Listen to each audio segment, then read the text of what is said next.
और ये ई किसान समाधान कार्यक्रम के एक और कड़ी में आप सभी जानते हैं कि हमारा ई किसान समाधान के नाम से एक व्हाट्सएप ग्रुप है, जो बिहार पशु विज्ञान विश्वविद्यालय का ऑफिशियल व्हाट्सएप ग्रुप है। इसमें लगभग 850 किसान बंधु जुड़े हुए हैं, जो पशुपालन है, डेयरी है, फिशरी है, पोल्ट्री है, इन सभी को अपना व्यापार के रूप में, एंटरप्राइज के रूप में जो स्थापित किए हैं, वो सभी जुड़े हुए हैं। और उनको जब कभी कोई समस्या होती है, उस ग्रुप में फोटो या वीडियो के साथ उसको डालते हैं, और उसी व्हाट्सएप ग्रुप में हमारे विश्वविद्यालय से medicine, surgery, gynaecology, LPM, nutrition, genetics, इन सभी विषय के विशेषज्ञ जो है मौजूद हैं, जो उनके समस्याओं का त्वरित समाधान करते हैं। और इसके बाद हम लोग प्रथम और तृतीय शनिवार को जूम मीटिंग करते हैं, जिसमें हम लोग जो भी पूछे गए प्रश्नों पे पहले चर्चा करते हैं, और फिर एक विषय के विशेषज्ञ के ऊपर हम लोग एक पार्टिकुलर टॉपिक पे हम लोग चर्चा करते हैं। तो आज का हमारा जो टॉपिक है वो है कि गौ एवं भैंस पशुओं में आईवीएफ टेक्नोलॉजी के बारे में। ये बहुत ही अच्छी एक नई टेक्नोलॉजी है। हमारा विश्वविद्यालय इस क्षेत्र में काफ़ी अच्छा काम कर रहा है। उस पर जानकारी देने के लिए डॉक्टर दुष्यंत यादव हमारे बीच मौजूद हैं। तो सर्वप्रथम तो क्वेश्चन आंसर सेशन होगा। इसके बाद जो है हम लोग आज का जो टॉपिक है उस पर हम लोग आएंगे। तो पहले आप लोग ये बताएं कि ये पीपीटी दिख रही है क्या? कोई एक आदमी अनम्यूट करके बताएंगे। पीपीटी हमने अभी शेयर किया है, दिख रही है? बिल्कुल दिख रही है सर। हाँ, ओके ओके, थैंक यू। तो ये हमारा 41वां एपिसोड है। इसके पहले हम लोग 40 एपिसोड कर चुके हैं सफलतापूर्वक, आप सभी लोगों के सहयोग से। आप सभी इसके लिए बधाई के भी पात्र हैं। ये हमारे ई किसान समाधान ग्रुप के विशेषज्ञों की सूची है। आप लोग देख सकते हैं, कुल 11 विशेषज्ञ हमारे इस व्हाट्सएप ग्रुप में हैं। और यही सभी विशेषज्ञ गण हैं जो कि आपके प्रश्नों का त्वरित समाधान करते हैं। मैं इन सभी को बहुत बहुत धन्यवाद देता हूं।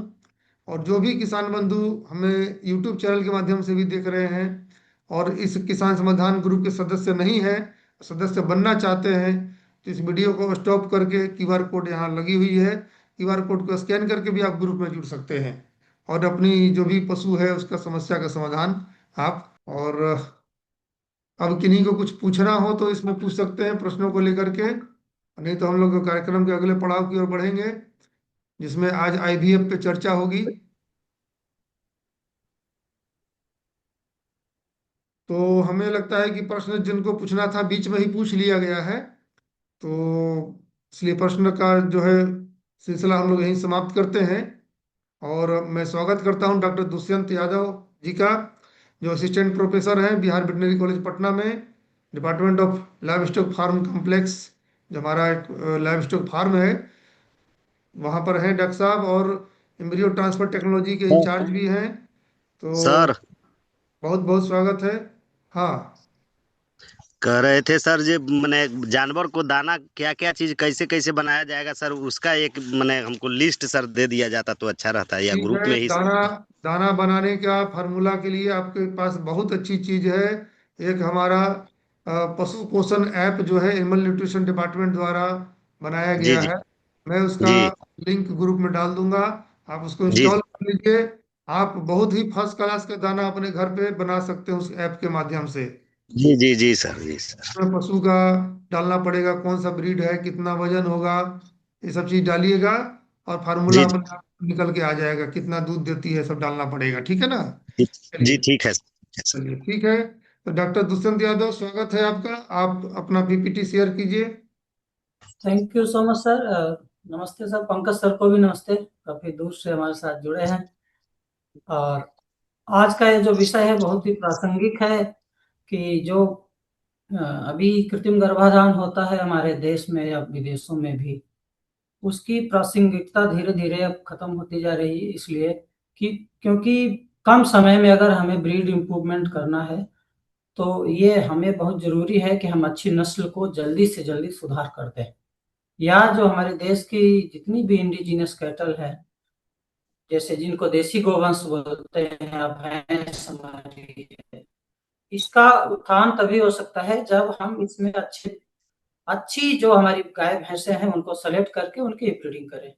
तो कई ऐसे देश हैं जैसे ब्राजील हो गया, न्यूजीलैंड हो गया, ऑस्ट्रेलिया, अमेरिका, ये सब देश ऑलरेडी इस तकनीक पर बहुत ज़्यादा काम करते हैं। आपको जानकर हैरानी होगी कि ब्राजील, डेनमार्क, इन सब जगहों पे अभी ज़्यादातर 90% से ज़्यादा केसेस में जो है एआई नहीं होती है, केवल आईवीएफ करते हैं। इसी तरह यूएस और ऑस्ट्रेलिया का भी रेशियो है, लगभग 50% से अधिक लोग वहाँ पे आईवीएफ तकनीक को अपनाते हैं। डेनमार्क का तो हाल यह है कि वहाँ पे ह्यूमन में भी आईवीएफ तकनीकी हर 3 में से 1 व्यक्ति जो है अपना आईवीएफ करवाता है। तो ये तकनीकी ह्यूमन के लिए आई थी, ऑल्दो इसका इन्वेंशन ही एनिमल में ही हुआ था। तो ह्यूमन में जो बांझपन की समस्या आती है, या जिसको बोल सकते हैं लो फर्टिलिटी, मेल का साइड से हो या चाहे फीमेल साइड से, उसके निदान के लिए तकनीकी आई थी। लेकिन हमारे जो एनिमल में है ये तकनीक है ब्रीड को इम्प्रूव करने के लिए। ये किसी भी प्रकार के जो है जेनेटिक डिजीज को ठीक करने के लिए नहीं है, पहली बात मैं बता देता हूँ। सब लोग कहते हैं कि साहब हमारी गाय जो है नहीं गाभिन हो रही है बार बार, तो इसको आईवीएफ कर दीजिए। तो ये दिमाग से आप लोग निकाल दीजिए कि जो गाय बीमार है, जिसके बच्चेदानी सही नहीं है, वो गाय जो है आईवीएफ के द्वारा ठीक हो जाएगी। आईवीएफ एक ऐसी तकनीकी है जिसके माध्यम से का मेन उद्देश्य इसका ये है, केवल इसमें हम इसमें कर सकते हैं, फायदा होता है जिनमें अंडे निकलते सही समय पे, जिन गायों में, भैंसों में, उसमें ये तकनीकी जो है लगभग कारगर होती है। तो मैं अपना स्लाइड जो है शेयर करता हूँ। अगर बिल्कुल बढ़िया। तो मेरे से ज़्यादातर कई चीज़ें इसमें अंग्रेजी में भी होंगी, क्योंकि आईवीएफ में बहुत सी चीज़ें करना हिंदी में पॉसिबल नहीं होता है लिखना, तो आप लोग उसको, मैं हिंदी में ही बोलूँगा सारा कुछ। तो मैं बताना चाह रहा हूँ कि आईवीएफ जो है फ्यूचर में क्या उपयोग हो सकता है गायों में, भैंसों में, जो तकनीक कितनी कारगर है और किस तरह से ये काम कर रही है। तो जो ये हमारे रिप्रोडक्टिव बायोटेक्नोलॉजी जिनको बोलते हैं, प्रजनन की जो हमारी विधियां हैं, उसमें सबसे पहला है कि हमारा एआई है, जो कृत्रिम गर्भाधान हम जिसको बोलते हैं। इसको बोलते हैं फर्स्ट जनरेशन का जो है हमारी रिप्रोडक्टिव बायोटेक्नोलॉजी है। इसने देश में ही नहीं, पूरे विदेश में और पूरे विश्व में एक तरह से जेनेटिक अपग्रेडेशन के लिए क्रांति ला दी। लेकिन धीरे धीरे इसका जो प्रभाव ऐसा हुआ कि जो जेनेटिक अपग्रेडेशन तेजी से नहीं हो रहा था, तो वैज्ञानिकों ने इसके लिए दूसरी तकनीक अपनाई कि जो हमारे अच्छे नस्ल के गाय भैंस हैं, उसमें हम मल्टीपल ओवुलेशन करा दें। जहाँ 1 से 2 अंडे निकलते हैं, वहाँ हमारे 15 से बाद से हम जितने अंडे भ्रूण में कन्वर्ट हो गए हैं, उनको बाहर निकाल कर उन अंडों को हम अलग अलग गायों में ट्रांसफर कर दें जो कम दूध देती है। तो इससे हमारा कम समय में ज्यादा से ज्यादा उस अच्छी नस्ल के गाय भैंस पैदा हो जाएगा। लेकिन ये तकनीकी काफी खर्चीली थी कि गाय में ही अंडे बनाना, उसको सीमेन देना, उससे बाहर निकालने की तकनीक, हार्मोन भी लगता था इसमें, और दूसरा एक बार गाय का यूज करने के बाद 2 से 4 महीने का रेस्ट देना होता था। कई गायें खराब भी हो जाती थी। तो ऐसी तकनीक के बाद तो जब इसमें बाधाएं आने लगी, तो लोगों ने, हमारे वैज्ञानिकों ने सोचा कि अब नया तरीका अपनाएं। तो दूसरा तरीका जो सबसे पॉपुलर है आज के दिन में, आईवीएफ है। जो आईवीएफ तकनीकी है, ये क्या करती है कि हमारे जितने भी पशु हैं, जितने अच्छे इलाइट क्लास के जो डोनर हैं, मीन्स जो बढ़िया दूध देते हैं, इन पशुओं से हम अंडे निकालकर लैब में निषेचित करते हैं, अच्छे नस्ल के सांड से मिला देते हैं, सांड के सीमेंट को उसमें मिला देते हैं। तो वो जो एम्ब्रियो बनता है 7 दिन 8 दिन बाद, वो एम्ब्रियो हम अलग अलग गायों में ट्रांसफर कर देते हैं। इसके बाद अलग टेक्निक है क्लोनिंग। ये टेक्निक क्या है कि इसमें हमें अंडे निकालने की जरूरत नहीं है, किसी सेल से, किसी से, थन के सेल, बॉडी के किसी भी सेल से हम सेल निकाल कर इससे हम एक नया डॉक्टर साहब थोड़ा जानवर पैदा कर सकते हैं। आवाज मीन्स कट रही है, लगता है आपका नेटवर्क ठीक है ना?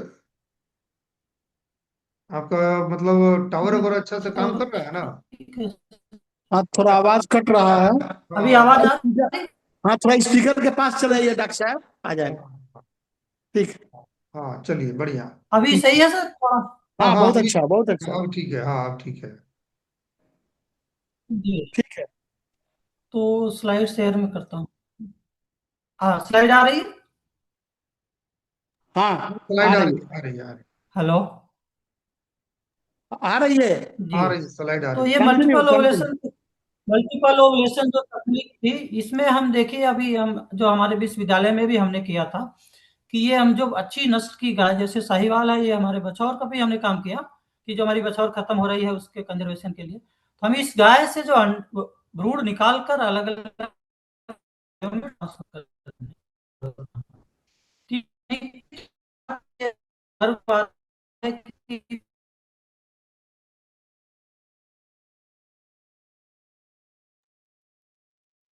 नेटवर्क का इशू है डॉक्टर साहब। हाँ का नेटवर्क का इशू है, अगर संभव है तो मोबाइल के हॉटस्पॉट से जोड़ लीजिए। मतलब यस, नेटवर्क इशू है कुछ। हाँ हाँ, क्योंकि आवाज भी बिल्कुल ही कभी बीच बीच में आवाज बिल्कुल चली जा रही है। नेटवर्क इशू है, हॉटस्पॉट से हाँ ले लीजिए डॉक्टर साहब। हाँ हाँ, मोबाइल हॉटस्पॉट से यूज कर लीजिए सर।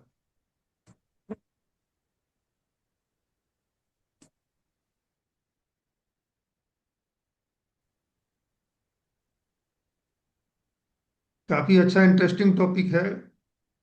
और जी सर, बहुत बहुत अच्छा टॉपिक है सर आज का। हाँ हाँ हाँ, बहुत बढ़िया टॉपिक है।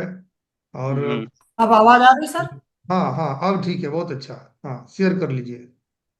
तो हमने जो ये टेक्निक अपनाई इसमें स्लाइड इसको शेयर कर मार्ट लीजिए वर्क। डॉक्टर साहब। हाँ हाँ, ठीक है। शेयर है सर। आ रही स्लाइड आ रही? नहीं नहीं नहीं, स्लाइड नहीं आ रही है।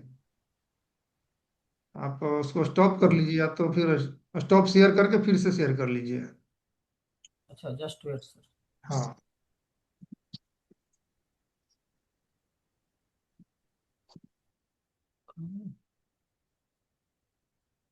दोबारा से शेयर करना पड़ेगा।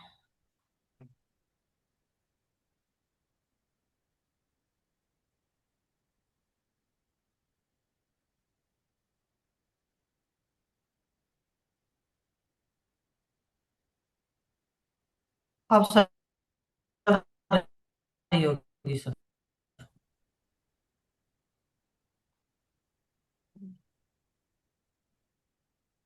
आई स्लाइड। आ गई है सर सर स्लाइड? हाँ स्लाइड आ गई। ठीक। Okay sir. तो स्लाइड मोड में है कि इसमें है सर? नहीं slide full full full screen mode में नहीं है, स्लाइड शो मोड में नहीं है, कर लीजिए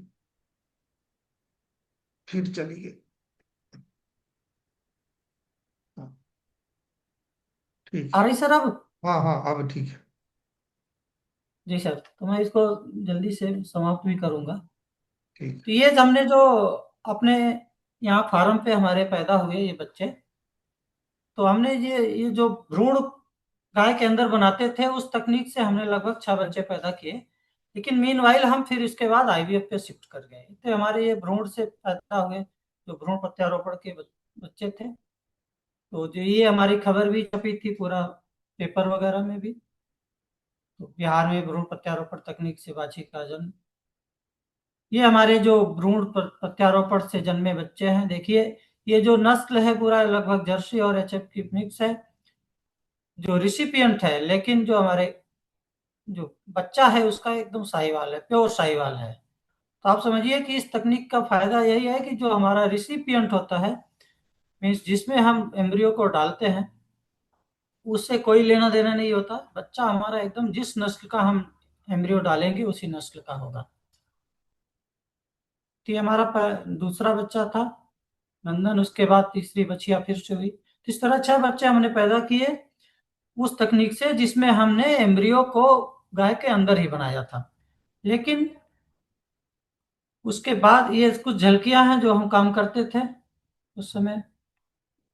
ये देखिए बच्चे फ्लशिंग कर रहे हैं। ये फ्लशिंग मीन्स होता है जो हम यूट्रस से जो बच्चे बने हुए हैं उस यूट्रस से बच्चों को निकाल कर हम माइक्रोस्कोप वगैरह में देख कर इनको अलग अलग स्ट्रॉ में सीमेन स्ट्रॉ जैसा ही स्ट्रॉ होता है उसमें भरकर अलग अलग गायों में ट्रांसफर कर देते हैं। इसके बाद आ गए हम लोग, शिफ्ट हो गए आईवीएफ तकनीकी पर। तो अभी ये ग्राफ आपको दिखा रहा है कि देखिए इस जो आईवीएफ मतलब जो आईवीएफ से डेराइव्ड एम्ब्रियो है, मतलब आईवीएफ के थ्रू जो एम्ब्रियो बन रहे हैं, वो कितनी तेजी से पूरे दुनिया में इस आईवीएफ तकनीक को बढ़ावा मिल रहा है। तो आईवीएफ का इतिहास मैंने थोड़ा लिखा है कि फर्स्ट आईवीएफ तकनीक जो वाल्टर हिप ने किया था, खरगोश में सबसे पहले हुआ था, रैबिट में। इसके बाद से कैटल से लेके हर जगह शुरू हुआ। और भारत में भी आईवीएफ का इतिहास काफी पुराना है, लेकिन जो आईवीएफ तकनीक को बूम मिला है 2012 से लेके शुरुआत हुई एक तरह से, उसके बाद 2019-20 के बाद ये जो आईवीएफ तकनीकी, जब राष्ट्रीय गोकुल मिशन भारत का सरकार ने लॉन्च किया, उसमें अभी तक 31 लैब बने हुए हैं आईवीएफ तकनीक के लिए। उस लैब के माध्यम से पूरे देश में आईवीएफ तकनीक का प्रचार भी हो रहा है। ये देखिए आईवीएफ तकनीक से जो बच्चियां पैदा हुई थी, जिसका नाम तनुजा रखा गया था, ये हमारा बिहार की पहली आईवीएफ बच्चिया है। तो आईवीएफ तकनीक में क्या फायदे होते हैं? जो पुरानी तकनीक थी वो हमारा जो भ्रूण अंदर ही बनाते थे, उससे साल में 10 से 12 बच्चे ले सकते थे। लेकिन अगर आईवीएफ के थ्रू आप जाएंगे तो ये 20 से 25 एवरेज दिया है, लेकिन सैकड़ों बच्चे एक साल में आप पैदा कर सकते हैं एक ही गाय से। मान लीजिए आपके पास कोई गाय है, 50 लीटर एचएफ की गाय है, उससे हम एक साल में लगभग सैकड़ों बच्चे पैदा कर सकते हैं। 100 जितना आप उससे अंडे निकाल लें, एम्ब्रियो बना लें, जितनी आपके पास रिसिपिएंट होगी, जितना गाय आपके पास उपलब्ध होगी, उसी एम्ब्रियो डालने के लिए उसी अनुपात में आपके एम्ब्रियो और बच्चे पैदा होंगे। ये कुछ तकनीकी, इस तकनीक का सारांश है कि इसमें करते क्या है। सबसे पहले एक गाय को सेलेक्ट करते हैं, उस गाय से अंडे निकाल कर उस अंडों को सर्च करते हैं हम लोग, ग्रेडिंग करते हैं उस अंडों को। अंडों में फिर हम मिला देते हैं सीमेन। सीमेन मिलाने के बाद 7 दिन तक हम उनको रखते हैं लेबोरेटरी में। 7 दिन के बाद जो बच्चा तैयार होता है वो माइक्रोस्कोप से ही दिखता है, आंख से नहीं दिखता है। वो माइक्रोस्कोपिक जो दिखता है उसको हम एम्ब्रियो ट्रांसफर के लिए ले जाते हैं या फ्रीज कर देते हैं। सर दिख रहा है? पीपीटी वगैरह दिख रही है सारा? बिल्कुल दिख रही है डॉक्टर साहब, दिख रही जी, है। ये कुछ मीडिया यूज होते हैं, जो ये मीडिया समझिए कि यूट्रस जो हमारा बच्चेदानी होती है गाय भैंस की, उससे मेल खाते हुए मीडिया बनाते हैं साइंटिस्ट लोग, कि उसी की नकल करते हैं कि कब कब कौन सा प्रोसेस होता है, उसी नकल उतार कर मीडिया बनाया जाता है और उसी मीडिया के माध्यम से लैब के अंदर बच्चे बनते हैं। तो ये आप लोग सोचते होंगे, कई लोग, कई किसान सोचते होंगे कि ये जो है कोई ये कई लोग कहते हैं कि नहीं ये सब झूठ है, बच्चे ऐसे ही हैं, सीमेंट डाल देते हैं। लेकिन ये आज की रियलिटी है, हम ही नहीं कर रहे हैं।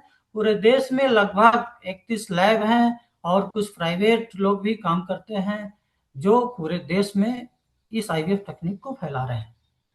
आईवीएफ से भ्रूण प्राप्त करने के कई चरण हैं। तो सबसे पहला तो डोनर गाय का चयन।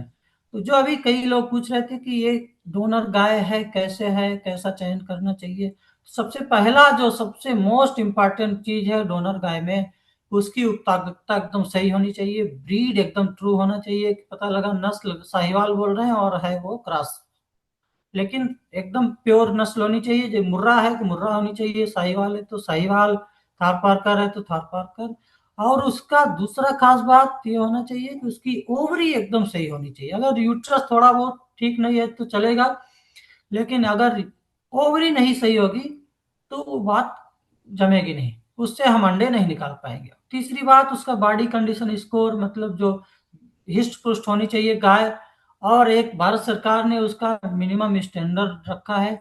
जैसे देसी गाय में 3500 लीटर, मतलब 305 दिन में अगर 3500 लीटर दूध नहीं देती है केजी में, तो वो गाय हम सेलेक्ट नहीं करते हैं। तो हमारे पास भी अभी गाय हैं जिनका दुग्ध उत्पादन 4000 लीटर तक है, जो हमारे पास डोनर गाय हैं। और जो पूछ रहे थे कि एचएफ में आप करते हैं कि नहीं, तो हमने अभी बाहर से भी टाई अप किया है। एचएफ गाय हमारे पास अभी 38 लीटर तक की उपलब्ध है बाहर, जिससे हम आईवीएफ करने वाले हैं।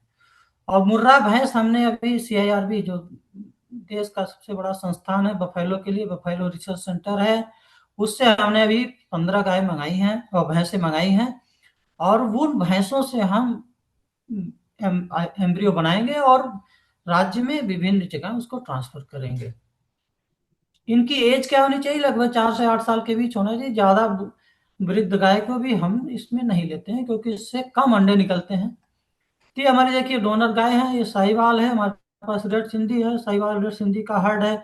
बछौर के भी हमने एम्ब्रियो बना के प्रिजर्व किए हैं कि ये ब्रीड खत्म हो रही है धीरे धीरे बिहार में। तो रिसिपिएंट मेन जो होता है फोकस किसानों के लिए जो सबसे ज्यादा जरूरी है, रिसिपिएंट होनी चाहिए। आपके पास अच्छी रिसिपिएंट होनी चाहिए। अच्छी मीन्स दूध भले अच्छा ना हो लेकिन उसका स्वास्थ्य सही हो, उसकी सर्विक्स सही हो, उसका यूट्रस एकदम सही होना चाहिए, ओवरी भी एकदम सही होनी चाहिए, टाइम पे हीट में आने वाली गाय हो, उसका बॉडी कंडीशन इसको सही होना चाहिए, तभी हम उस गाय को लेते हैं। कई लोग पूछते हैं कि साहब 10 बार कराए 15 बार कराए नहीं हो रहा है। तो सबसे पहले हम उस गाय का इलाज करेंगे, रिपीट ब्रीडिंग क्यों हो रही है, उसके बाद हम उसमें हार्मोन वगैरह लगाकर तब जो है उसको हम अपने प्रोटोकॉल में लेते हैं, अगर सुटेबल पाई गई तो। नहीं तो वो गाय रिजेक्ट होती है। तो रिसिपिएंट सिलेक्शन सबसे जरूरी है कि आप रिसिपिएंट कितना अच्छा दे पाते हैं, उसी पे आपका एम्ब्रियो ट्रांसफर निर्भर करता है। तो ये डिफरेंट प्रोटोकॉल है जो हमको लगाते हैं कि जिससे गाय हीट में आती है, जैसे जीएनआरएच का प्रोटोकॉल है, जीपीजी जिसको बोलते हैं, और 2पीजी है। तमाम तरह के प्रोटोकॉल हम लगा के उसको गाय को हीट में लाते हैं, उसके 7वें दिन हम उसमें एम्ब्रियो ट्रांसफर करते हैं। जैसे जिस दिन हीट में आई उसके 7 दिन बाद हम उस एम्ब्रियो ट्रांसफर करते हैं गाय में, भैंस में 6वें दिन। ये बात है। अब दूसरा आता है कि अंडे कैसे निकालते हैं। तो पहले के जमाने में लोग ओवरी को, जैसे स्लॉटर हाउस जहाँ चलता है वहां से लाते थे, ओवरी से अंडे निकाल के करते थे। ये देखिए ओवरी से अंडे निकाल निकाल के काट के ओवरी को या उससे सीरिन से निकाल के निकालते थे। लेकिन आज जो है वो ओवम पिकअप द्वारा होता है, मीन्स गाय से सीधे डायरेक्ट अंडे निकालते हैं, अल्ट्रासाउंड और सक्शन पंप के मदद मदद से हम जो है उसको अंडे निकालते हैं। तो ये देखिए ओवम पिकअप टेक्निक है। इसमें एक अल्ट्रासाउंड होता है, जो अल्ट्रासाउंड का जो प्रोब होता है जिससे हम ओवरी को देखते हैं, उसमें एक निडिल गाइड के द्वारा निडिल डालकर ये देखिए ओवरी से हम जितने अंडे होते हैं निकाल लेते हैं, और फिर इन अंडों को हम मेचुरेशन के लिए लैब में भेज देते हैं। जब अंडे परफेक्ट हो जाते हैं 24 घंटे बाद, तब इसमें हम सीमेन मिला देते हैं अच्छी क्वालिटी का, और उसके 7 दिन बाद जो है बच्चे बन के तैयार हो जाते हैं। कि हम कुछ अपने लैब की हमारी असली पिक्चर है सारी, जो हम अंडे कलेक्ट कर रहे हैं, देखिए अल्ट्रासाउंड के माध्यम से कर रहे हैं। ये अंडे हम निकाल के एक पास पास के थ्रू लैब में भेज देते हैं। उस जो अंडे निकले हैं देखिए पूरा कंटेंट है इसमें, ब्लड भी होगा, आईवीएफ ओपीयू मीडिया मीडिया भी होगा, इसके बाद अंडे भी होंगे। इनको एम्ब्रियो फिल्टर होता है, उससे छान कर फिर हम उसको देखते हैं माइक्रोस्कोप में, और जितने अंडे होते हैं उसको बारी बारी से निकाल कर फिर उसको वॉशिंग करते हैं, मतलब उसकी धुलाई करते हैं अच्छे से 10-12 बार। धुलाई करने के बाद हम उसको मेचुरेशन के लिए डाल देते हैं। ये देखिए ये अंडे हैं जो हम गाय भैंस से अंडे निकालते हैं, वो अंडे हैं। एक गाय से देखिए इतने अंडे निकले हैं, दूसरी गाय ये, तीसरी गाय ये है, चौथी है। एक गाय से इतने अंडे हैं, एक बार में इतने अंडे। जहां एक अंडे निकलते हैं वहां हम लोग सैकड़ों अंडे। ये देखिए बिहार पशु विज्ञान विश्वविद्यालय का ये रिकॉर्ड है, जो हमने आईवीएफ ओम पिकअप किया था, अंडे निकाले थे। 127 अंडे हमने एक गाय से निकाले हैं बिना किसी हार्मोन लगाए हुए। तो आप समझिए ये रिकॉर्ड है। मीन्स अगर 127 अंडे अगर ये फर्टिलाइज हो गए, अच्छे से एम्ब्रियो बन गए, तो एक साथ 127 गायों में ट्रांसफर हो सकता है। लेकिन इसका परसेंटेज कितना है? मान लीजिए आपने 100 अंडे निकाले तो उसमें से लगभग 25 से 30 एम्ब्रियो ही बनते हैं, और उस 25-30 एम्ब्रियो में लगभग 10 प्रेगनेंसी आती है। ये इसका रेशियो है। कोई ये ना समझे कि बच्चे डाल दिया तो बस बच्चा पैदा ही हो जाएगा। जितना सक्सेस रेट एआई का है लगभग उतना ही सक्सेस 30 से 45% आईवीएफ का भी है। लेकिन फायदा यह है कि आपको बहुत अच्छी नस्ल मिल जाएगी। 3 oocyte को हम ग्रेडिंग करते हैं। देखिए बहुत अच्छी नस्ल, बहुत अच्छे ग्रेड के oocyte है जो हमने अपने लैब में निकाले हैं। इनको हम परिपक्व के लिए भेज देते हैं। ये देखिए हमारा इंक्यूबेटर है। ये समझिए कृत्रिम बच्चेदानी है। इसी के अंदर बच्चों को पकाते हैं और अंडों को पकाते हैं, उसके बाद उसमें सीमेंट डालकर बच्चे इसमें 7 दिन, इसके 7 दिन के लिए रख देते हैं, और तभी बच्चे तैयार हो जाते हैं। ये देखिए जो अंडे जो हमने तुरंत निकाले थे, इसके बाद 24 घंटे बाद ऐसे हो जाते हैं, ये मतलब फैल जाते हैं। इस ये देखिए बहुत खूबसूरत पूरा दिख रहे हैं। फैलने के बाद। अब इनमें हम क्या है, सीमेंट मिला देंगे। जब सीमेंट मिला देंगे तो ये जो है अपना फर्टिलाइज हो जाएंगे। इससे 2 सेल बनेगा, 2 से 4, 4 से 8, 8 से 16, इसी तरह एकदम अंडे बन जाएंगे, बच्चे बन जाएंगे। अब देखिए ये कल्चर के लिए रख दिया, ये 7 दिन के लिए। अब देखिए ये कल्चर में एक जाने के दिन का ये अंडे हैं, जो हमारा डे 1 लिखा हुआ है। इसके बाद डे 7 पे ऐसे बड़े बड़े हो जाते हैं। ये देखिए गुच्छे गुच्छे में आपको दिखेंगे। जब आप इसको देखेंगे माइक्रोस्कोप में, बहुत खूबसूरत दिखते भी हैं, और आपको बहुत ध्यान से देखेंगे चलते फिरते भी दिखेंगे। तो अब ये देखिए पूरा प्रोसेस मैंने समझा दिया एक स्लाइड में, कि अंडे निकाला, उसको हमने मैच्योर किया, आईवीएफ कर दिया, सीमेंट मिला दिया। उसके बाद इन अंडों को हम ले गए कल्चर में रख दिए। 2-4 इसे फर्टिलाइजेशन होने के बाद अंडे बढ़ने लगे, फिर बढ़ के तैयार हो गए। ये कुछ अंडों की हम ग्रेडिंग करते हैं। सभी जो बच्चे जो बन गए, भ्रूण जो बन गए, उन भ्रूण की हम ग्रेडिंग करते हैं, क्योंकि सभी भ्रूण डालने लायक नहीं होते हैं। देखिए जो बड़े बड़े हैं दिख रहे हैं वो अच्छे हैं, जो थोड़ा सा छोटे हैं वो थोड़ा कम सही है। ये विभिन्न ग्रेड के भ्रूण हैं। अब देखिए इन भ्रूणों को हम एक जो सीमेन स्ट्रा होता है उसी तरह स्ट्रा होता है ट्रांसपेरेंट, उसमें हम भर लेते हैं। भरने के बाद इसको हम गाय में ट्रांसफर कर देते हैं या फ्रीज कर देते हैं। ये देखिए फ्रीज भी हम कर लेते हैं। फ्रीज करते हैं लिक्विड नाइट्रोजन में, उसको हम सालों साल रख सकते हैं। उसके बाद हम उसको थाइन, जैसे सीमेन का थाइन होता है, सीमेन जैसे डालते हैं उसी तरह से हम उसको बाद में डाल सकते हैं 7वें दिन। बस डालना किस दिन है, हीट के 7वें दिन बच्चों को डालना है। ये भ्रूण संरक्षण के 2 तरीके होते हैं, एक तो हम स्लो फ्रीजिंग करते हैं, एक डायरेक्ट लिक्विड नाइट्रोजन में डाल के फ्रीजिंग कर देते हैं। ये देखिए आधुनिक उपकरण है जो हमारे प्रयोगशाला में लगते हैं, जिनके माध्यम से हम बच्चों को बनाते हैं। ये देखिए हमारी ये पुरानी लैब है जो भी, जिसमें हम लोग अभी काम कर रहे हैं, बिहार विश्वविद्यालय में आईवीएफ प्रयोगशाला। एक और तकनीक है क्लोनिंग, जिसके बारे में मैंने आपको शुरू में जिक्र किया, कि क्लोनिंग वो है तकनीक जिसमें हम किसी भी सेल लेके बच्चे बना सकते हैं। उसमें एम्ब्रियो, भ्रूण, अंडे लेने की जरूरत नहीं है। हम क्लोनिंग के माध्यम से किसी भी सेल से, किसी भी गाय के मान लीजिए जिसमें ओवरी खराब है, उससे हम थन से सेल लेके, कहीं से सेल लेके उसको हम क्लोनिंग कर सकते हैं। ये विश्व में पहली बार क्लोनिंग हुई थी डाली सीप का। ट्रांसजेनिक एनिमल, इसमें बात कुछ जो प्रोग्रेसिव फार्मर हैं उन लोगों के लिए है कि अभी भारत, विश्व ही नहीं भारत में भी ट्रांसजेनिक एनिमल्स पैदा हो, मतलब जो जीन आपको चाहिए, इससे ज्यादा दूध देने वाला जो जीन है उसको हम डाल देते हैं भ्रूण में, और तब जो बच्चा पैदा होगा वो ज्यादा जीन देगा। इसी तरह जैसे बकरी के दूध में ऐसे हम जीन अल्टर कर देते हैं जिससे वो डायबिटिक लोगों के लिए फायदेमंद होता है। तो केवल गाय भैंस नहीं, बकरी, सुअर, हर जगह ये इसका यूज है आईवीएफ का, और ट्रांसजेनिक एनिमल। और ट्रांसजेनिक एनिमल्स आईवीएफ के ही थ्रू पैदा होते हैं। अब आईवीएफ के क्या फायदे हैं? सबसे बड़ा फायदा तो जल्दी नस्ल सुधार हो जाता है। जहां से हमें 7-8 जनरेशन लगती है एक एक प्योर नस्ल पाने में। मान लीजिए आपके पास कोई क्रॉस ब्रीड है, उसको अगर प्योर नस्ल में बदलना है लगभग तो 7-8 जनरेशन लग जाएगा, लेकिन आईवीएफ में तुरंत ही मिल जाएगा आपको। इसमें कम बीमारियां होती हैं, क्योंकि हम जो सीमेन सेलेक्ट करते हैं वो बीमारी से फ्री होता है। जो हम गाय सेलेक्ट करते हैं जिससे हम अंडे निकालते हैं वो भी बीमारी से फ्री होती है, तो बीमारी फैलने का कोई सवाल ही नहीं होता है। और मान लीजिए कोई सीमित संख्या में पशु है, मान लीजिए कि आपके पास ऐसा ब्रीड है जो 10-5 ही बचा है, तो उससे हम भविष्य में हजारों पैदा कर सकते हैं।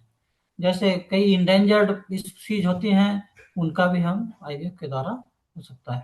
एक खास बात और है कि हीफर जो पाड़ी मान लीजिए 1 साल की है, 1.5 साल की है, उससे भी हम सैकड़ों बच्चे पैदा कर सकते हैं। आप सोचिए, जिस पाड़ी को मेच्योर होने में, बच्चा देने में लगभग 3-3.5 साल लग जाएगा, उससे हम बिना बच्चा लिए उसके अंडे निकाल के ही सैकड़ों बच्चे उसके पैदा कर सकते हैं।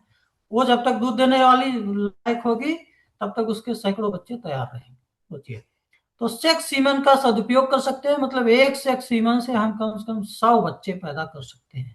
ये है, तो ये भी सेक्स सीमेन का सदुपयोग भी है। जैसे मान लीजिए आप विदेश से सीमेन कोई मंगाए, 1 लाख का एक सीमेन डोज है, तो उससे हम 100 बच्चे एक साथ पैदा कर सकते हैं उस सीमेन डोज से, लगभग 100, 80 से 100 बच्चे। तो ये बहुत बड़ा फायदा होता है। और एक ही गाय के मान लीजिए उससे 50 अंडे निकले तो अलग अलग बुल से अलग अलग बच्चे ले सकते हैं एक ही गाय का। तो एक ही बार में कई कई बुल का आपको पास ब्रीड तैयार हो जाएगा, नस्ल तैयार हो जाएगी। मान लीजिए आपके पास 10 बुल हैं, गाय एक है अच्छी, तो उससे 50 अंडे निकले, उससे कई बुल के एक साथ फर्टिलाइज कर दीजिए, तो वो जो है अच्छे से बच्चा बन के एक ही गाय से मतलब गाय एक रहेगी, उसके जो पिता होगा वो कई होंगे, अलग हो जाएंगे, तो कई बच्चे पैदा होंगे।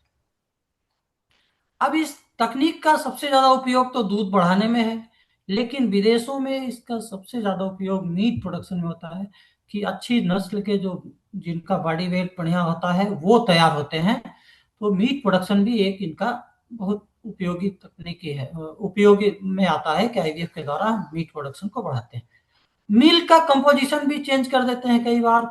और दूसरा, अभी जो बहुत जो कोई किसान होंगे प्रोग्रेसिव वो जानते होंगे कि जो अडर का जो शेप है, अडर का शेप, गाय भैंस के खड़े होने का स्टांस, उसके बॉडी कोट कलर, तमाम चीजें, उसका हेड साइज कैसा है, वो सब अभी लोग देखते हैं कि ये जो बुल का सीमेन ले रहे हैं उसमें ये डिजायर करेक्टर है कि नहीं है, अडर स्कोर क्या है, टीटी स्कोर क्या है, वो सब आप आईवीएफ के थ्रू करा सकते हैं। मान लीजिए उस जो अच्छे बुल का जो सीमेन है उसको ला के हम अच्छी मदर से फर्टिलाइज कराएंगे तो बढ़िया हो जाएगा। बीमारी से निजात पाना एक इसका उपयोग है। मन चाहा जीन ट्रांसफर, जो मैंने आपको बता दिया कि कोई भी जीन आप ट्रांसफर कर सकते हैं, भविष्य में ये तकनीक बहुत कॉमन हो जाएगी। और इसका इलाज में भी है, मान लीजिए कोई ऐसा बीमारी है जो जीन ट्रांसफर करके ठीक हो सकती है तो वो भी कर सकते हैं। दूसरा, ब्रीड कंजर्वेशन, जो हमारी नस्लें खत्म होती जा रही हैं उन नस्लों को हम कंजर्व कर सकते हैं, तो ये भी आईवीएफ तकनीक का एक बहुत बड़ा फायदा है।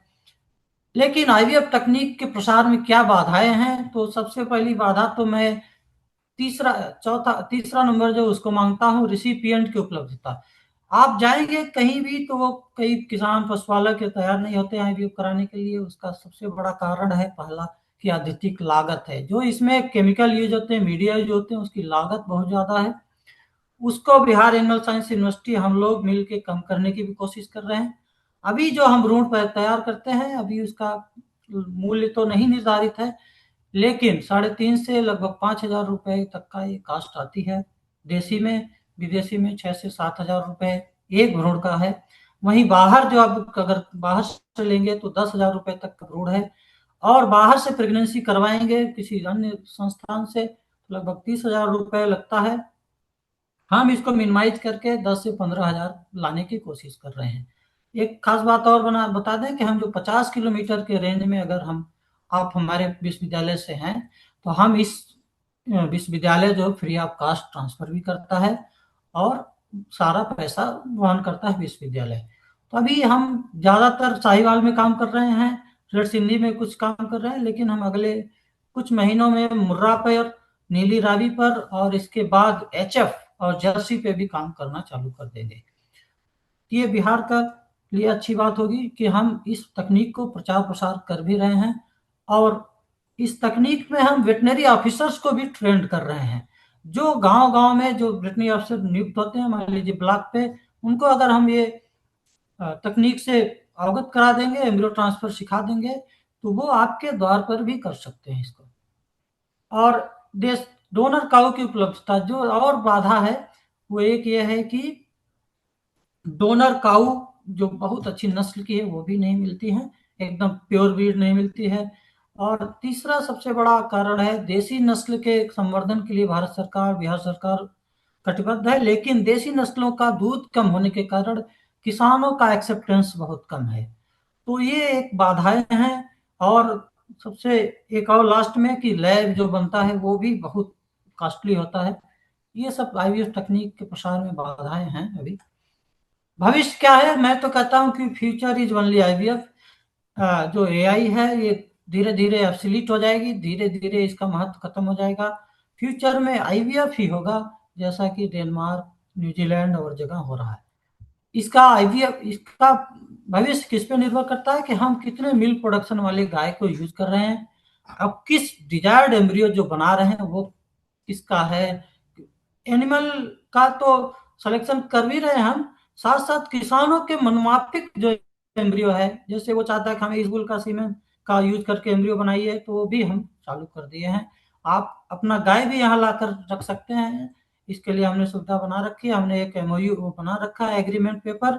अपनी गाय भी यहाँ रख सकते हैं, अगर बहुत अच्छी नस्ल की है तो उसे हम एम्ब्रियो बना के 50-50% में हो जाता है। ये देखिए कुछ हमारे फोटोग्राफ्स हैं जो हमारे लैब के हैं, जो हम काम करते हैं। हम देखिए हैंड्स ऑन ट्रेनिंग भी देते हैं वेटनेरियंस को, हमारे जो स्टूडेंट हैं, छात्र हैं, इनको भी देते हैं। ये कुछ हमारे डिग्नेटरीज हैं जो लैब का विजिट करने आते हैं, हमारे लैब को उच्च श्रेणी का भी बताते हैं। और ये हमारी जो पुरानी लैब है वो उसका ये बिल्डिंग है, इसके अंदर का ये चित्र है। ये नई लैब हमारी बनकर तैयार हो गई है और कुछ ही दिनों में ये चालू हो जाएगी। अब पहली जो बच्चियां हुई थी आईवीएफ से वो 17 जनवरी 2024 को, आज उसका बर्थडे भी है और ये बड़ी खुशी की बात है, आज के दिन ही ये कार्यक्रम भी हो रहा है। तो मैं सरोज सर और सभी टीम को भी धन्यवाद देता हूँ। बहुत बढ़िया, बहुत बढ़िया। और ये देखिए इसकी माँ देखिए, जो धाय माँ है, मतलब ये जो बोलेंगे इनको यशोदा माँ, यशोदा माँ ये है, इनकी असली माँ कोई दूसरी है, देवकी।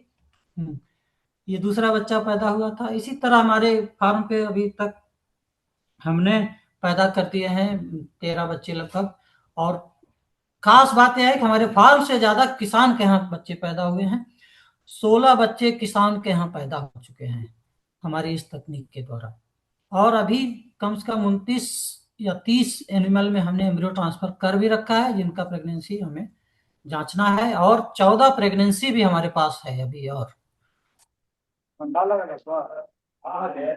ये देखिए कुछ न्यूज कटिंग है। ये देखिए किसानों के यहाँ जो हमने एम्ब्रियो ट्रांसफर किया उसके कुछ बच्चे हैं, देखिए कोई कोई हम देसी की गाय में, जैसे जो नस्ल की गाय है उसी नस्ल का बच्चा भी है, और कोई कोई देखिए क्रॉस में भी है। लगे आगे क्या है। हमने एक कोर्स भी चालू किया है वेटनेरियंस के लिए, और जो बीटेक बायोटेक्नोलॉजी से किए उनके लिए, तो ओपीओ आईवीएफ एम्ब्रियो ट्रांसफर नहीं भाई सीख सकते साहब हैं। कि ये मरीज लाए हैं। अच्छा गौतम जी, आप म्यूट और कर हम लीजिए। धन्यवाद देना चाहते हैं, आप धन्यवाद देना चाहते हैं हमारे vice chancellor sir doctor Inderjeet Singh sir का, आप तो बोलेगा थोड़े, आप देखने से आपकी जानकारी तो आपसे भी लेना गवर्नमेंट होगा। ऑफ इंडिया का, आपको करना है ना। और हाँ? राष्ट्रीय गोकुल मिशन का, कितना चाहिए? और बीएलडीए हमारी जो एजेंसी है बिहार की, और जो हमारा डिपार्टमेंट है, हमारे पुराने वाइस चांसलर साहब डॉक्टर रामेश्वर सिंह सर का, और हमारे जो देश के सबसे नामी हैं जिन्हें हम आईवीएफ का इंडिया में जनक बोलते हैं, डॉक्टर श्याम जावर सर का, हमारे डायरेक्टर एक्सटेंशन डॉक्टर निर्मल दहिया सर का, डॉक्टर सरोज का, डॉक्टर रिसर्च का डीन हमारे डॉक्टर जेके प्रसाद सर का, और हमारे farmer director research doctor Ravindra Kumar, हमारे जितने कोपियाई हैं, डॉक्टर शीतल, डॉक्टर साहू, डॉक्टर आजाद, डॉक्टर प्रमोद, जो हमारी टीम है उनको भी मैं धन्यवाद देना चाहता हूँ कि इस मुहिम में वो हमारे साथ खड़े हैं हमेशा। और हम जितने भी हमारे हेड्स हैं, फैकल्टी मेंबर, उनको भी हम धन्यवाद देते हैं। तो ये हमारी पहली बच्चिया थी जो मॉइट से पैदा हुई थी, मीन्स एम्ब्रियो ट्रांसफर जो हम गाय में भ्रूण बना करते थे, और ये जो हम बाहर लैब में बनाते हैं ये है। तो इसी के साथ ये हमारा उद्बोधन समाप्त हुआ। तो आप लोग कोई भी क्वेरी हो तो इसमें पूछ सकते हैं। हाँ, किन्हीं को कुछ पूछना है तो इस टॉपिक पर, मतलब अभी जो सर मेरा बताया एक डॉक्टर साहब आईवीएफ, इसके बारे में पूछिएगा, और कोई बात नहीं। हाँ ठीक है। सर मेरा एक सवाल था दुष्यंत सर से कि सर अगर एक कम्युनिटी लेवल पे सर एम्ब्रियो ट्रांसफर अगर ये करवाना चाहे हम लोग, एक्चुअली मैं हम्म। सहरसा जिला से हूँ, तो सर ये जी कैसे हो जी, पाएगा। आप जैसे अगर आप 15-20 एनिमल अगर आप जुटा पाते हैं, 20-25 एनिमल, तो हम अपने हमारी टीम के साथ जाएंगे वहाँ, पहले उनको स्क्रीनिंग करेंगे, जो एम्ब्रियो ट्रांसफर लायक एनिमल होंगे उनमें हम जी सर प्रोटोकॉल जी सर। लगाएंगे। और दूसरा अभी एक जो 50 किलोमीटर का दायरा है उसमें तो कर जी ही रहे हैं, बाकी 50 किलोमीटर जो आगे जाएंगे तो साहिवाल नस्ल के जो हम भ्रूण हैं उनको हम जी सर भ्रूण जी। तो फ्री में देते हैं अभी, लेकिन उसमें जो हार्मोन जी जी का दवाइयों का खर्चा है वो और आने जाने का खर्चा है वो किसान को उठाना पड़ेगा। तो ये हमारा जी एक जी। तो सर ये तो हम एचएफ कहीं भी का कर सकते हैं, बिहार में ही नहीं पूरे देश में कहीं भी कर सकते तो सर एचएफ का कब तक हो पाएगा? हैं। एचएफ का मैं सोच रहा हूँ कि अगले हफ्ते से ही मैं उसका एम्ब्रियो बनाना शुरू करूंगा, क्योंकि बार बार उस किसान का भी आ रहा है कॉल। तो सर और मैं हमारे पास सोच रहा हूँ कि सर एक कम्युनिटी लेवल पे मैं लगभग 20-25 गाय जुटाता हूँ। और सर अगर जी जी एक्चुअली है क्या, बहुत किसानों को अभी थोड़ा ये महंगा लगेगा, तो सर गोकुल हम्म मिशन में तो इसके लिए सब्सिडीज भी है ना? सब्सिडी है, लेकिन अगर सब्सिडी के लिए बहुत भाग दौड़ करना है, एक तो 5,000 की सब्सिडी है भारत सरकार देती है, लेकिन वो जी सर। गोकुल मिशन जैसा आपको बताएं कई चीजें अपना वापस भी ले लिया है उसने। तो अच्छा ऐसे अच्छा अच्छा। में आपको अपने लेवल पे जो कराना चाहेंगे उनके लिए है जी ये। जी। और मैं कोशिश भी कर रहा हूँ कि हमारी टीम कोशिश कर रही है कि एम्ब्रियो प्रोडक्शन का कास्ट भी घटे, और दूसरा हम एम्ब्रियो जी जी जी। ट्रांसफर का भी कास्ट घटाएं। तो सर एचएफ पे अगर मैं 20-25 गाय जुटा लेता हूँ तो कितना आएगा एक गायों पे खर्च, लगभग एक अंदाजा? अभी देखिए इसके बारे में अभी नहीं कुछ कर सकते, लेकिन कंफर्म प्रेगनेंसी के लिए वही 15 से 20 हजार रुपये लगेगा, कंफर्म प्रेगनेंसी। अगर अच्छा ट्रांसफर अच्छा। कराना चाहेंगे तो अराउंड 5,000 रुपीज, जी जी जी। 4 से 5,000। ठीक है। जी जी। हम्म। तो सर मैं आपसे चैट कर लूंगा व्हाट्सएप पे सर। जी जी जरूर। जी कॉल ग्रुप पर में भी भी कर बात कर सकते हैं, सकते हैं। फोन में भी कर सकते हैं, फोन पे भी बात कर सकते हैं। बिल्कुल। सर मैं चाह रहा हूँ एक कम्युनिटी लेवल पे करने का, कि लोगों को थोड़ा कुछ फायदा मिले जी जरूर। इसीलिए। हाँ हाँ एकदम। इसी उद्देश्य जी से विश्वविद्यालय कर रही है ये प्रोजेक्ट। जी। जी जी जी। और किसी को कोई सवाल हो कोई हो तो पूछ सकते हैं। सर एक हमारा ये सवाल है कि प्रणाम सर, अगर हम इसको जितेंद्र कुमार पैराविट या यादव पशु दुर्गा मित्र ट्रेनिंग झारखंड से करना हैं सर। चाहें। हाँ हाँ हेलो। एक हाँ बोलिए बोलिए अमित जी। हाँ सर, मैं सर गाजीपुर उत्तर प्रदेश से बोल रहा हूँ। मैं जी सर जी मैत्री हूँ, 3 साल से काम कर रहा हूँ। तो अगर ये टेक्निक अगर पैरावेट सीखना चाहे तो कितनी संभावनाएं हैं? अभी देखिए इसमें पूरा पूर्णतः रोक है, और दूसरा इसमें क्योंकि एनेस्थीसिया ड्रग्स इन्वॉल्व है तो पैरावेट नहीं है, क्योंकि इसमें जो है बहुत सोफिस्टिकेटेड टेक्नोलॉजी है। इसको ना सीखना ही बेहतर है। और जी क्योंकि सर। इसमें चालान गैर जमानती वारंट भी कई बार हो जाता है कि आप ड्रग शेड्यूल जो ड्रग से यूज करते हैं उसमें आप नहीं कर सकते। और दूसरा वेटनेरियंस के लिए है, अभी ये हाईली सोफिस्टिकेटेड है। और इस आईवीएफ का ही नहीं, आप सोचिए कि एआई का भी महत्व है। आईवीएफ से जो हम बुल बनाते हैं उन बुल को हम सीमेंट सेंटर में देते हैं, उन बुल से लाखों डोज सीमेंट पैदा होती है। तो आप समझिए इनडायरेक्टली आप भी आईवीएफ से जुड़े हुए हैं, अपने को आईवीएफ से अलग मत समझिए, क्योंकि वो आईवीएफ से बॉर्न जो बुल है उनका जो सीमेंट हम यूज करते हैं वो आप यूज ही कर रहे हैं। तो इस जी सर। टेक्निक को ना हम पैरावेट्स के लिए कभी कभी नहीं है। और दूसरा ये ड्रग एक्ट के अंतर्गत भी आता है, तो इसको ना ठीक सीखें सर। तो ज्यादा बेहतर। जी और कोई पूछ रहे थे? सर और हम किन्हीं का जितेंद्र कुमार सवाल है? उधर देवघर झारखंड से हैं सर। हाँ जितेंद्र जी, हाँ जी जी बोलिए। सर हमारे झारखंड में हाँ बोलिए, प्रश्न कीजिए अपना। सर हम जितेंद्र कुमार देवघर झारखंड से बोल रहे हैं सर, कि झारखंड में यदि हम लोग इसका सुविधा लेना चाहें आईवीएफ का तो हम ले सकते हैं? हाँ ले सकते हैं, झारखंड में भी ले सकते हैं। हाँ, बशर्ते हमारे वाइस चांसलर सर का अप्रूवल भी चाहिए, हम उसको बात कर लेंगे। दूसरा, अच्छा। झारखंड सरकार भी चालू करने वाली है, हमारे एक मित्र भी हैं डॉक्टर दिलीप जिनका नाम है, वो भी आईवीएफ की ट्रेनिंग लेने वाले हैं। तो एम्ब्रियो अच्छा ट्रांसफर के लिए कोई दिक्कत नहीं है, एम्ब्रियो बना के हम अच्छा दे देंगे या दूसरी अच्छा। जगह से मिला सकते हैं। तो हम ठीक है। राज्य ही अपने बिहार ही नहीं वरन जो है अगल बगल के जो राज्य हैं उनके वेटनेरियन को भी ट्रेन कर रहे हैं, जिससे ज्यादा से ज्यादा जी पशुपालकों को सर। इसका फायदा मिले। जी सर, ओके सर। हम्म। जी, ठीक है। तो बहुत बहुत धन्यवाद। सबसे पहले धन्यवाद देते हैं डॉक्टर दुष्यंत यादव को। उन्होंने इतना थैंक अच्छा यू सो तरीके से बताया आईवीएफ के बारे में। इतनी अच्छी टेक्नोलॉजी है। और सबसे बड़ी बात कि अभी तक हम लोग ब्रीड इम्प्रूवमेंट के नाम पे सिर्फ हम लोग एआई के बारे में जानते थे कि एआई कराएंगे तो प्रोडक्शन बढ़ेगा। लेकिन अब मच। जमाना बदल गया है, एडवांस हो गया है।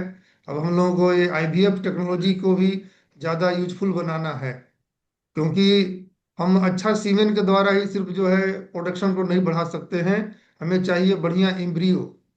और इसका देखिए Yes. कितना सारा फायदा है कि अगर आपकी गाय कम प्रोडक्टिव है, लेकिन आप अच्छा एम्ब्रियो ला करके, जो कि जो अच्छी गाय, जो अच्छी दूध देने वाली गाय होगी, उसका एग जो होगा उससे लेकर के, और अच्छा बुल का जो सीमेन होगा उसका, दोनों को मिलाया मिक्स किया हुआ जो होगा फर्टिलाइज एम्ब्रियो को लेकर के आप अपनी गाय में जब डाल लेंगे, तो उससे जो बच्चा बाछी पैदा होगी वो आपको बहुत ज़्यादा दूध देने वाली होगी। तो ये बिल्कुल डायरेक्ट बेनिफिट देने वाली जैसी बात है।